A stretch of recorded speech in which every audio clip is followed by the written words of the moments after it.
বিমানটাতে যত সেফটি দেন বিমান তো দুর্ঘটনা ঘটেই। গতকালকে একটা বিমান দুর্ঘটনা ঘটছে 8 জন লোক নিয়ে, একজনও বাঁচা নাই।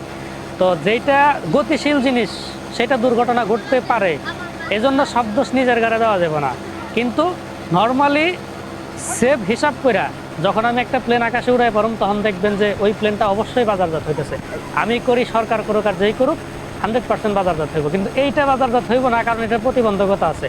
আমি প্রতিবন্ধকতা যখন কাটায় পারম, তখন আমার প্লেন অবশ্যই বাজারজাত হইব। এটা যেই করুক বাজারজাত হইব ইনশাল্লাহ। জি, আমি এই প্লেন আকাশে উড়ানোর জন্য আপনার 180টা রিমোট কন্ট্রোল প্লেন বানাইছি, যেখানে প্রায় 3 লাখ টাকা খরচ হয়েছে। এইটা বাংলাদেশের কেউই করবে না। আগে আমি একটা বিমান তৈরি করছিলাম, সেটা উড়ে নাই। তারপর আর একটা তৈরি করছিলাম, সেটা অল্প একটু উঠছিল, দুর্ঘটনার কারণে ভেঙে গেছে।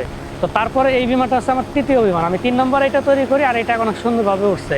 তো আরসি প্লেন বানানোর পরেও আমি এটাতে 3য়বার চেষ্টার পর আমি উড়াইতে পারছি। আর এটা প্রথমবার যখন আকাশে উড়ে, তারপরেও এটাতে অনেক ভুল ছিল। তো এই যে গত 10 মাস যাবত আমি ভুলগুলোই সংশোধন করে আসতেছি। তো এখন আমার এই বিমানে আর ভুল সংশোধন করার কিছু নাই। এখন পরবর্তী ধাপে যাইতে গেলে আর একটা তৈরি করতে হবে।